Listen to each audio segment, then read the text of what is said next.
Welcome, Future Foodcast food enthusiasts, to another episode of the Future Foodcast podcast. We're so glad you've joined us. I'm Pam Linemiller, your interviewer for this afternoon, and I have with me Matt Adelman. He is a partner with Kyoto Consulting. Welcome to our podcast, Matt. Thanks, Pam. It's great to be with you guys today. Yeah, we're glad to have you. Why don't you catch us up a little bit on where you are now, but I guess give us a little history of how you've gotten where you are. The short version, right? So I'm with a group called Kyoto Consulting. We are essentially a food rep brokerage that works with some major retailers across the country. We represent primarily fresh food manufacturers, but we play in all spaces throughout the retail grocery store. I guess my quick background, I've been in food since the mid 2000s. I started my career with Super Value back when they owned Albertsons. I've been in the merchandising side most of my career. Started in bakery with Super Value and did all sorts of cool, fun projects for Albertsons and Acme and Jewel and lots of different retailers across the country. Spent time in the bakery, the deli department, launched some private label programs. Shifted because I wanted to learn what it was like to be on the manufacturer side. So I was at Land O'Lakes for a few years as a marketing manager and worked in their nutritional additives business, which is trying to revolutionize animal feed, as well as spent some time on their deli business, their food service business. Eventually made my way, like most people in Minnesota, to Target Corporation and spent the last 5.5 years as the senior buyer for the deli division. So if you've bought any food items at Target from their deli, those are the products that we worked on and developed and launched and brought to life to all of the fine listeners out there. And 3 years ago, when the pandemic hit, it was time for me to make a change, and corporate America left Target and joined a small food manufacturing company out of California. And here I am today with Kyoto Consulting, helping bring lots of cool, fun stuff to market and helping manufacturers get into retail. Well, thanks, Matt. You have a really, really interesting background. I have bought fresh food products from Target, so you did a good job with that. I really enjoy, I've watched them expand over the years, and being an earlier shopper, I'm very familiar with them, and their food offering has really expanded. So I guess we need to look to you for part of that. I was a small part of that, but yeah, it's crazy the evolution that Target in particular has had over the last 20 years when they really started to get into food to where they are now. But a lot of retailers have really stepped up their game over the last 5 years to just compete in this market. Well, and you have a bit of a theme throughout your career. Just working on, innovation and those cutting edge things. And you mentioned in that bio about the nutritional additives business for food. Can you explain a little bit more about that? I think our audience would be interested. So Land O'Lakes, most people think of Land O'Lakes as the butter company, but Land O'Lakes also owns Purina, animal feed side of Purina. So they don't do anything with dog or cat food, but they do everything with livestock. And then they own a company called Winfield, which is an egg inputs company and a crop company. So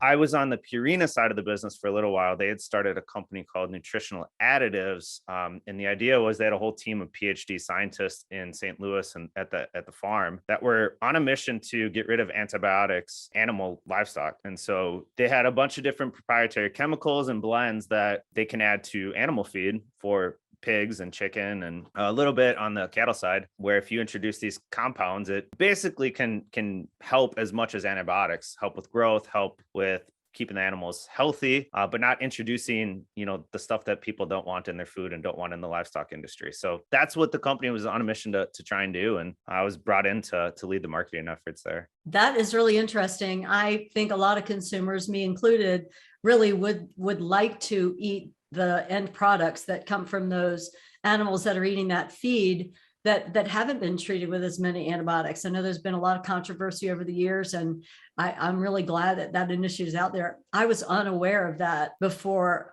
you just brought it up. So I'm glad to know, and I'm sure other consumers are. They're still doing those kind of things, I'm assuming. Yeah, the team is still there. It's changed a little bit from when I was there. It's been 6 years now, but there's a couple other players in the space as well. There's a lot of this technology that's being developed in Europe. Europe has a huge push on it because their rules are even stricter than here in terms of animal production and their food system. So yeah, there's a lot of people working on it. It's interesting to see it all playing out. Okay, so you were in the corporate world, and then timing with the pandemic really to leave and join the consultancy? How did that transition go? What have you seen, I guess, from being on the other side and maybe looking at a broader scope of companies? Yeah, so I left Target officially June of 2020.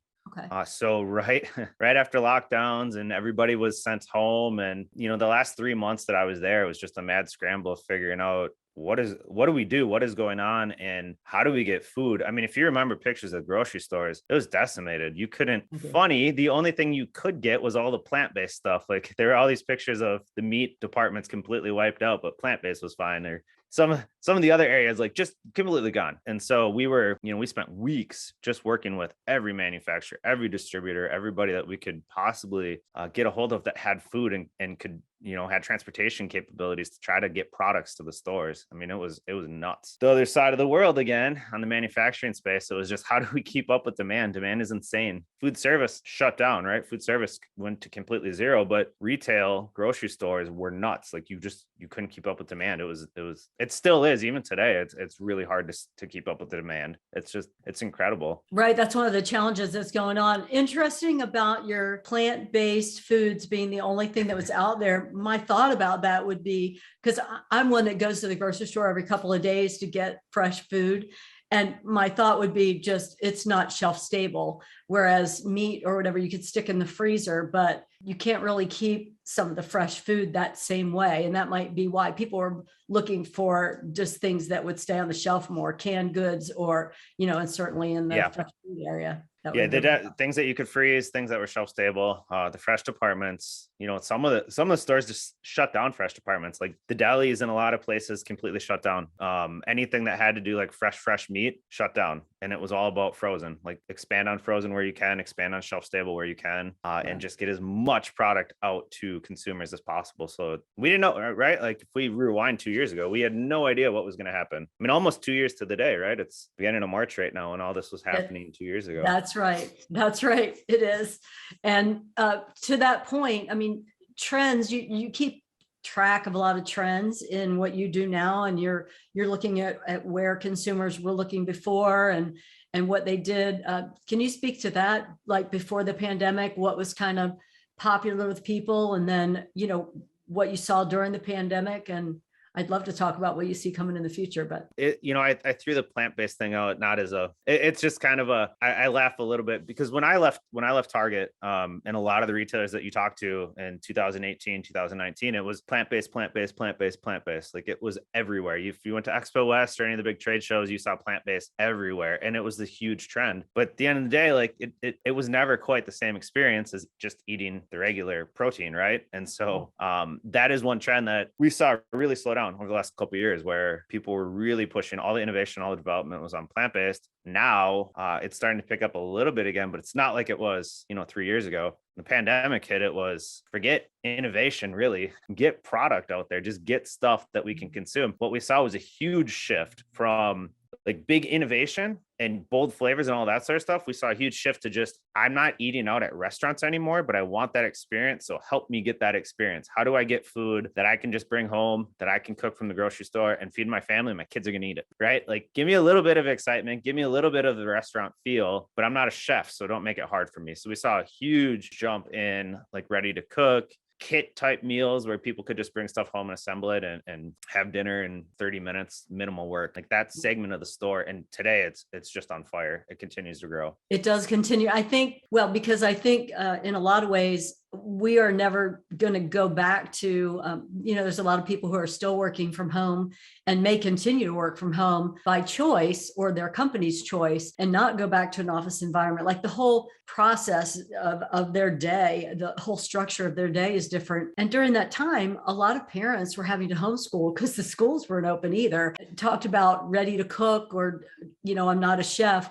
It's kind of like, how do I manage all these things that are pulling on my time. I've got the homeschooling with the kids. I have my work. I've got my family, all of it. And I also need to feed, we need to eat.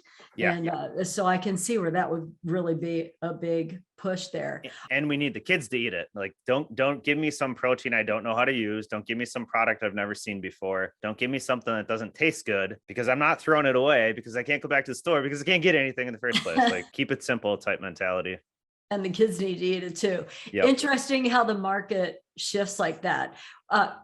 We are starting to see things open up from the pandemic. I mean, we may have other waves come along, but what do you see happening moving forward? Do you have a thought about that? Yeah, it feels like we're back to where we were in 2019.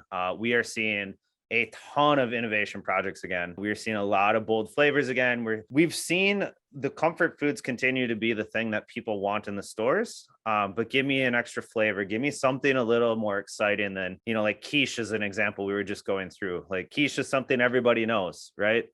But how do you give me something that's fun and exciting and a little bit better than, just the standard quiche that I had 5 years ago? So items like that, where it's comfort food, people are familiar with it. We see a lot of innovation on those products, taking it from flavors and different fillings and different textures and that sort of stuff. I do see plant-based popping up again. Like, there is a shift back to people. At the end of the day, I think health and wellness, it will always be a huge trend. What within health and wellness? Is it plant-based, or is it, low sodium, or is it whatever else? But health and wellness in general is really picked back up again. People are going after it. They want to, push that whole entire category again. I think that's a good thing that people are coming back out of, the trend towards comfort foods and the easy to eat, and that the kids will eat during the pandemic. That caused a lot of other byproducts like weight gain. I call it they used to say when you went to college, the freshman 15. I call it, the COVID 30. I talked to a lot of people who they were eating that comfort food, maybe drinking more alcohol or that they normally would. And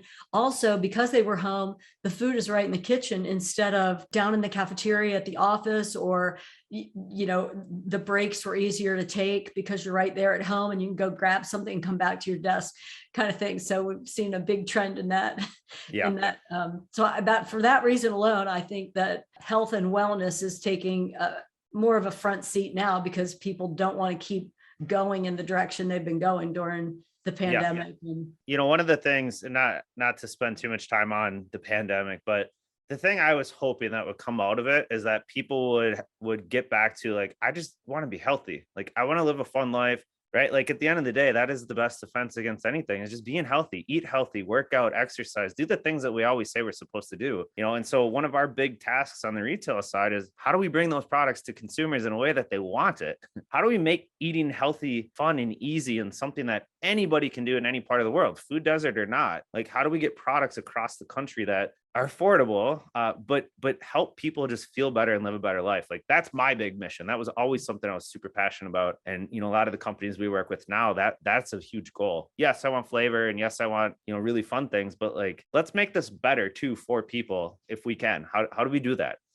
That's like the magic. I think those are really good questions to ask. And what do you look at, Matt, as a consultant, when you're trying to look at retail and getting the products there? What do you look at to try to figure out what the consumers are looking for? How do you identify those trends? Yeah, I mean, some of it's art, some of it's science. A lot of it's just listening. Target was great at this. Super Value was really good at it. Albertsons is good at these major, the big players who have like sensory and R&D departments. They're really good at talking to their consumers and having focus groups and panels. Like, what do you want in your food? Here's product A, B, C, D. Which one did you like and why? And just getting a sense of, what does what does the consumer want? But, my favorite quote, and I used to use this all the time in the innovation meetings, was, I think it was Henry Ford. If you ask people what they wanted when the horse and buggy was still around, we just have fancier buggies now, right? Because most people don't really know what they want, and they don't really know what's possible. So part of it is just listening to consumers and focus groups. A lot of it, we get a lot of inspiration from fine dining. So we used to always say trend really starts at white linen restaurants and in fine dining, and 2 or 3 years later, how does it get to retail when we figure out how to do the technology? And then a lot of companies right now, thankfully they have standards that they're going to enact on a lot of their products that they want to carry in their stores, and it can't have certain ingredients anymore. So if you go to Whole Foods, if you go to Target, if you go to Trader Joe, Costco, like you can't have products that we know are absolutely horrible for you anymore in a lot of their own brand products. And so that's really shaping the industry a lot too, as we figure out, like, get rid of the crap. Like if you don't need it, don't put it in there. We don't need 90 days shelf life on fresh product. Like it's not supposed to exist for that long. So stop putting all of the crazy preservatives in. I think that's the consumers are really driving that, and they're paying more and more attention to what's in the things they're eating. And that's got to be a good trend. So you're taking a look at that. I just think we're finicky at times. We say we want one thing, but yet if you look at our buying habits, we're buying something different. And so you have to reconcile that. And I always think about people say they want to eat thin and healthy, but then what they buy is not necessarily lining up with, what you might find at a focus group or something. Right. So being innovative, making it fun. You had a really good point there. Making healthy eating like fun and interesting, I think is really important to the consumer. And are there any new technologies out there that are helping us to move forward in the food space as far as what we're doing for consumers and healthier eating that you know of? Yeah, so some of it is as simple as like the PMI nutritional additives division I was talking about that Land O'Lakes had. Like there's natural compounds out there that we can use. They're just a little more expensive or a little harder to source than potassium sorbate or some of the chemical ones. If a consumer understands that the natural preservative or the natural stabilizer is better for you, like we're finally to the point where a lot of consumers are willing to pay that extra, 5 or 10 cents or whatever it is. The technology, this isn't necessarily new, but it is getting a lot more application across the industry. It's HPP is what we call it in the industry, high pressurized pasteurization. It's essentially a giant cement mixer, like this big bulldozer cement mixer tube. And you put product through the line that's inside of this thing, and you crank up the pressure inside it to like 80,000 PSI, just an incredible amount of pressure. And when you do that, you can kill bacteria super easily. And so you pouch the product or you put it into whatever container, you run it through HPP. You don't need to put preservatives in it because this process naturally kills everything that shouldn't be in there. There's limitations, right? Not every product can withstand 80,000 PSI. So you can only do so much, but all right, what can we do with it? And so, that's a huge innovation project. And a lot of the stuff we've done over the years of, I want this item, but I want it HPP'd. So you see a lot more of those machines that are popping up throughout the country too, where the consumer doesn't know. They have no idea what the difference is, and they're not going to see HPP on the label. But it's almost our duty as, responsible manufacturers and merchandisers to, if we can make this sort of stuff work, to bring it to market, it's just better for everybody. Well, that's what I was about to ask about the HPP. I've never seen that on a label somewhere. How would I know? I mean, how are we going to educate consumers about this process that's really kind of behind the curtain a little bit? Unless you're trying to get credit for it somehow to make sure that the consumer understands what it is, like there's kind of no reason to put it on the label. What the consumer does see is that when they look at the nutritional ingredients, there are no preservatives. This is a pretty clean item. They're not necessarily going to know the food safety step that was taken or the pasteurization step or the kill step that was taken in the product. Yeah, that's a good point. And I think a lot more people are looking at their labels and paying attention to what's in there, as we said before. So that's really interesting. I would love for the education to improve there so that there was a little bit more transparency into the manufacturing processes for some products. And I don't know if that's, a documentary situation or information on websites for food products or different food items that you might have. That's a really interesting one. Anything else that's out there that you see? The natural preservatives are huge right now. The HPP side, just the hot fill. There's other techniques that you can use in the manufacturing process, depending on if product is pouched or if it's, IQF is instantly quick frozen. Like you see that a lot with like frozen vegetables where it's cooked and then instantly frozen, and you can prevent bacteria growth that way. There's a lot of technologies out there, but I feel like we're finally at the point where 20 years ago was so easy. Just throw preservatives in it. Nobody cares. Not a big deal. Now it's like, we got to do this the right way. How do we make sure that we're providing healthy, nutritious, good food as affordably as we can? You know, a lot of manufacturers have just stepped it up naturally to get to that point. And that's great. I'm glad to hear it. And I'm glad that manufacturers are paying attention to that. And consulting firms like yours are really putting that out in front of the companies that you're working with to say, consumers are looking for these things in the items that they purchase. Well, what kind of challenges are out there right now in the food industry? I mean, the biggest challenges we're dealing with right now, just getting ingredients. Ingredients are so hard to get right now.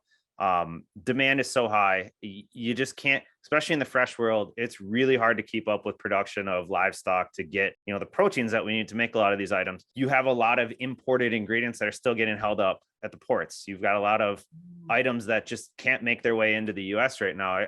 Did you see the pictures of the port of Los Angeles like 6 months ago? Yeah, I tried not to look, but yeah. You know, I think there was 100 container ships sitting out in the bay because they didn't have people to offload them. So just the raw ingredient part is tough. I think obviously that'll go away. It'll get easier as things open back up, and it's not that hard to grow a chicken, or you know what I mean? Like, we can do that. The thing that scares me the most is, I want to say it's about 2% of the total US population that is involved in agriculture. The vast majority of people have literally no idea how their food is grown or how it gets to where it gets to. And you don't have a lot of people who go to school and say, I want to become somebody who's in the agriculture world.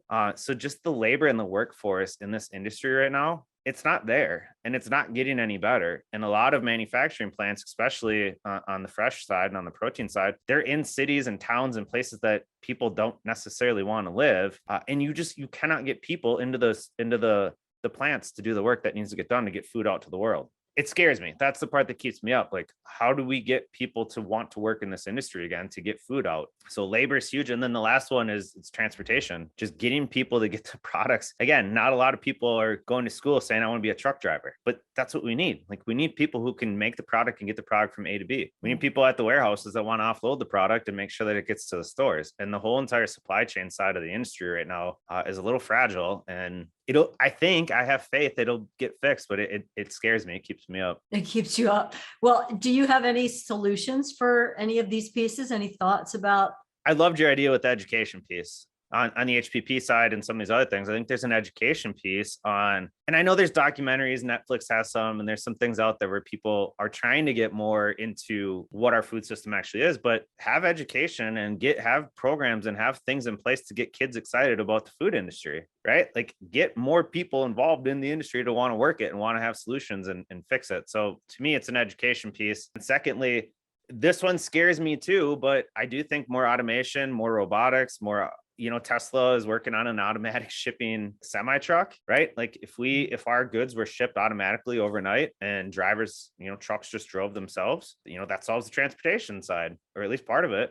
So I think technology is going to play a huge role. You know, if people don't want to work in the industry, we're going to find robots or something else that will. Like, manufacturers still have to get food. We still have to make it. Still got to get it out to the country. So Interesting. And you might totally be right. We'll have to talk again, you know, in a few years and see what's actually happening there.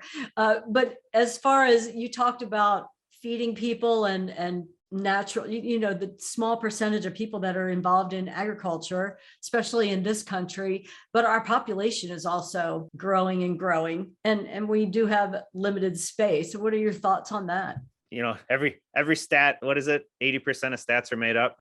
One of the stats we used to always hear at Land O'Lakes was, you know, by 2040, we anticipate that the global population is going to double, and we'll have somewhere around 12 to 14 billion people living on Earth. So double the population, but we have between 8 to 10% more arable space to actually grow product on, to grow crops. So how in the world are you going to feed double the population and you only have 8% more space to grow on? That question, that needs to get solved. And there's a ton of people working on it, but how we get there and what happens, you know, I'm a huge fan of like aquaponics and hydroponics, creating farms, creating, urban gardens, rooftop gardens. I mean, it only feeds so many, but if, we talk about food deserts and places where you don't typically get a ton of fresh product. Well, what if you could grow all of the crops right there somehow, indoors or on rooftops or however you do it? Like there is so much space throughout metropolitan areas, like old warehouses or, space where you could set up these indoor farms and start doing some of this local farming and don't just rely on the major, huge agriculture companies. Well, we do have a pretty general audience, very broad. If you wouldn't mind, just take a second and explain hydroponics and aquaponics. Oh, sure. So listeners, just differentiate and explain a little bit about what that is for those that might not have been exposed to that before. Most products are going to be grown in the dirt. They're going to grow in a field. You're going to plant a seed. It's going to grow. They're going to fertilize it, do whatever, water it. Nutrients are going to come artificially or just from the ground. And so that's traditional agriculture. Hydroponics is when you plant the seed in some sort of liquid substrate and you're going to feed nutrients into the water. So you're going to hydroponics growing, I think is a little rusty on my Latin, but growing stuff in water essentially, and you feed the nutrients to it. But when you do that, you can control growth rates. You have a easy environment to grow in. You have grow lamps. You can, do it inside so you don't have disaster and drought and all the other things that come with it. So that's hydroponics. You see a lot of tomatoes, cucumbers. There's a lot of lettuce, a lot of, leafy vegetables that are grown in this manner today. Minnesota has a ton of hydroponic producers. Canada has a ton of hydroponic producers. So chances are if you buy produce in your supermarket, and you'll see that back to the education piece, it'll tell you this was hydroponically grown. Aquaponics is the one I'm super excited about. I did a project about this when I was getting my master's, and we had a team, we were going to try to do this. Aquaponics is very similar to hydroponics, but instead of feeding fertilizer and having some sort of nutritional soup, so to speak, you grow fish in a giant cylinder, right? So you have fish and you take the fish water and the fish poop and you pump that water over your grow beds. The plants absorb all of the fish waste and they purify the water, and you shoot that water back into the fish tanks. And so you have this closed loop system where the fish feed the plants clean the water goes back to the fish. And the only thing you introduce is the fish feed. And so you can grow this continuous cycle again with grow lamps, and you can do it all indoors and very controlled and very, automated. But you have this closed loop system to provide fish protein and all sorts of different fruits and vegetables and, Right. whatever else you want to try to grow. So that's aquaponics. Well, Matt, there's a lot of benefits to both of those, but one that I see is that some of the environmental impacts that we currently have that really, really impact our food source as from a natural plants, things that we grow, the weather, the things that happen in the environment, fires, winds, different hurricane, whatever it might be, hurricanes or storms or, mudslides, I don't know, whatever you have in those two situations, you've got more control depending on where you set it up or how you set it up. You do. And if you look, California is the largest growing region in America, right? How often do you see droughts in California? Yes. It's somewhere between 80% of the water that you use to grow just lettuce and the vegetables that we get, 80% of the water is gone. It goes away, it evaporates. In an aquaponics system, you only lose 2% of the water. And so just from that standpoint alone and how much you save in water, let alone all the other, environmental benefits, I wish I had the funding and the means to do it, but someone out there is going to figure this one out. Seems like the future. You seem pretty passionate about it. You might be figuring it out sometime soon. I wouldn't be surprised, but that kind of speaks to sustainability a bit, which I know you're very interested in, and being a good steward of the resources we have. And the water is a great example of that, where you're using it to the best of our ability and we're not losing it or wasting it, or you're just able to have these fixed number of resources and use them well. Are there other areas where you see that we're able to either recycle or reuse, or that's helpful? Every retailer has lots of programs in place to help with this one. Food waste, we haven't really talked about it a whole lot, but food waste is like 30 to 40% of all the food that we make is thrown away into a landfill. And it's crazy. Like, I was just reading something before this. It's estimated we could feed another 25 to 30 million Americans if we just stop throwing away food. And so a lot of retailers have programs in place to help with this. But the reality is, like, average before food even leaves, especially fresh food, before it leaves the grocery store, 10 to 20% of all that food is going to get thrown away because it's going to hit shelf life and somebody didn't buy it. Right. So before it even leaves the grocery store, we're going to lose 10 to 20%, let alone when it goes to your house and sits in your fridge for a week or two, fill your plate up and the kids, you know what I mean? Like it all adds up so quick. So this is where HPP and some of those technologies, again, where we can get longer shelf life. Packaging has come a long way to get better shelf life. Like, how do we stop throwing away the grocery store before it even gets to the consumer, let alone how do we get the consumers to, be a little more responsible and not throw as much away? But retailers have come a huge way in trying to partner with local food banks and community outreach centers to try to, as much food as they can avoid throwing away. They really try to donate and get that into the right hands. Still really tough to do. I can do my part by trying to identify that thing that's, taking on a life of its own in the back of the vegetable drawer before it takes on a life of its own.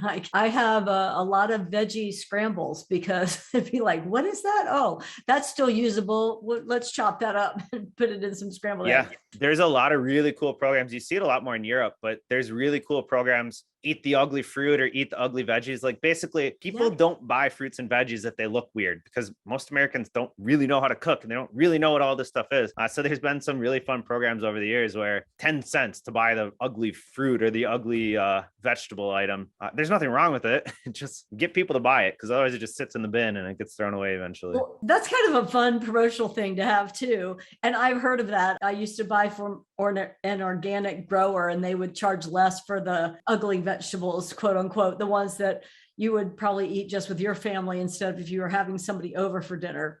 We're going to be showing it to somebody. That's really interesting to say. Direct to consumer companies right now that are doing that too, where I forget the names of them, but my neighbor, she used to get a shipment every week of produce that wasn't deemed sellable at the grocery store, but it's totally fine. And so she would get boxes of produce delivered to her house and whatever, just chop it up. It all tastes the same. That's a really good idea. I need to recheck into that because I've moved since I did that, and I need to find out what's in my area. We have talked about lots of interesting things in our interview here, but is there anything else on your mind that you would like for our viewers and our listeners to know about or hear from you, or know about projects you're working on or your consulting company? Or I think I loved what you said about the education piece. Like, I just really encourage everybody, you don't have to be a chef. Like, don't go get all worried about how to be the best cook or like do the best things, but get educated and know how to make things, know how to take products that you would throw away and do something else with it. Like, the cheese is moldy. So what? That doesn't mean you have to throw it away. Like, just get more educated about your food and what's good and what's not. Read the labels, understand what's going on, and speak up, like, in an educated way though. Don't just, you saw so much 10 years ago. What was the lady, the food babe? Do you remember her? I don't remember her.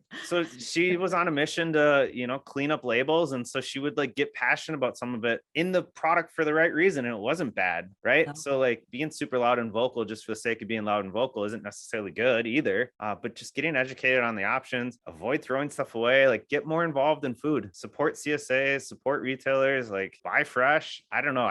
How do we get healthier and better? Like, I'm on a mission for it. Let's make it happen. Great. Well, we're glad to be a part of your mission, Matt, and really appreciate you sharing your expertise and your insight into what's going on in the industry right now with our podcast. So thank you for being with us, Matt. We've really enjoyed it. Absolutely. Well, Matt, you work a lot also in with helping companies in marketing and figuring out their products. What goes into creating a brand or figuring out what a brand is going to be? Oh boy. So many things. Like, you would be amazed at the amount of time that they spend in just figuring out what to call the brand in the first place. I've worked on a couple of new brands that were launched with different retailers, and I'm not kidding. We probably looked at 500 or 600 words, just words. What do we even call it in the first place? But, once that's established and they have a general feel there, it's just like, what do you want this to be about? What do you want this brand to stand for? And how do you get people to understand what it's about? Like, that's the most important part and the hardest part. Once you figure that out and you've come down into what you want to call the brand and how you want to market that, what is involved in getting that product actually developed and to market? Yeah. Well, and so this is the thing. I don't know that most people understand like how the food actually gets to the shelf and why am I eating this thing here in front of me that you guys developed. At the end of the day, retailers have to sell food, right? They have to make money. They got to sell stuff. They got to get stuff that resonates to their guests and to their clients. This competition, the industry is so gigantic. You're competing against other grocery stores and their brands. You're competing against other national brands and the products that they develop. You know, everybody has teams of scientists and researchers and all these people involved to create this stuff. You know, coming up with a recipe and a product and all the stuff that goes into it, like it's a huge undertaking. So that's where the fun starts. And that's where the creativity and the 8,000 recipes that you try, that like all of that comes in. You know, at the end of the day, retail is a competitive space. The food industry is super competitive. So you have to balance, it's this balancing act between like me and my old world. We talked a lot about education already. I wanted to provide stuff that was super healthy and good and affordable. But at the end of the day, people have to eat it, right? And so it's like this never ending balance. If you have brand standards and you have a brand that you want to like live up to this really strong ideal, how do you make sure that all the products deliver at the end of the day on that brand, on let's say that you want to create something that's healthy but still really good for you, or people eat it. It takes a lot of recipes, a lot of products, a lot of trial and error to get stuff in the first place that live up to the standards, but then you got to get people to eat it and you got to get them to understand what it is. And the marketing part starts, like it gets super complicated. And so I think that's part of the challenge of when you walk the grocery store, you see all of these old national brands everywhere, which some of them are great. You know, if you want to change the game and you want to get better stuff for people, you got to educate, but you got to create, and then you got to drive profits. You got to drive stuff that's going to sell. And so that's the never ending struggle for most people in the world I was in before. Is we know we want to make it better. We know we want health and wellness. We know we want all of these things for the industry, but it's got to sell at the end of the day. And so it's crazy. It's fun. It's science. It's art.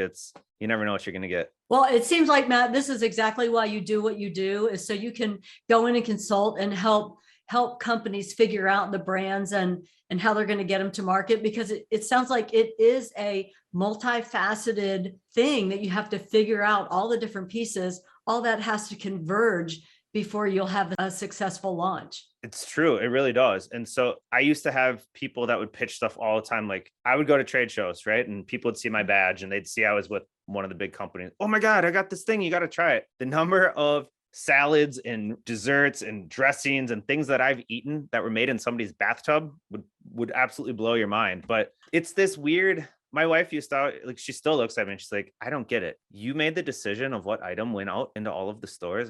I mean, there's a team, but never ending challenge in this industry is getting stuff that people want or need, or is better for them, or is health and wellness or whatever.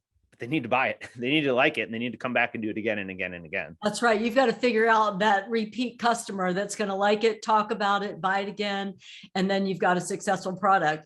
Yeah. I, for one, with all you just talked about, I'm surprised you don't weigh, 400 pounds, trying all these different things over the years. So congratulations on that, being in the food industry and trying all these different things. Just a compliment to you, but I can imagine. Can I share the first project I ever worked on with you? Yeah, sure. So when my very first RFP, request for proposal, it's when you bring all of the vendors together, or you send out a form. Here's what I want you to develop. The first one I ever did was cheesecake. It was in the bakery department at Super Value, and I did a cheesecake project bid. I had 36 vendors submit their 10 best cheesecakes. And I tried them all. I'm where I am now. I look better than I did then. I've lost 40 pounds since that job. Okay, so you did used to weigh a lot more than you do now. Yeah. I was just trying to figure it, and I'm multiplying. I was a math minor in college. That's 360 different cheesecakes. Okay. Yeah. It was crazy. It was awesome. Even for me, it was a challenge. Like I ate all of this stuff. Like I can't eat some of the products anymore because I've had it so many times and my body like reacts to it.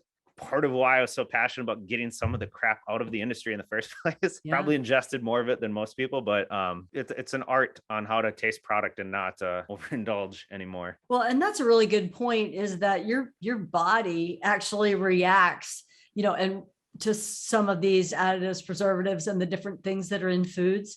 And it's telling you, no, we're not going to have that. That's a great heads up for the rest of us who, after we eat something and we don't feel quite great, maybe you should look at what that was and what's in there, because you know how your body was reacting to that. So I think that's really helpful to be more aware about how our bodies are responding. Well, thanks for sharing that, Matt. We appreciate it. Absolutely. See ya. I will. Bye-bye. Thanks for listening to Future Foodcast. Future Foodcast is powered by Farm to Plate, the leading food blockchain platform. Subscribe on YouTube or wherever you listen to podcasts to stay up to date with the very latest innovations in the food industry.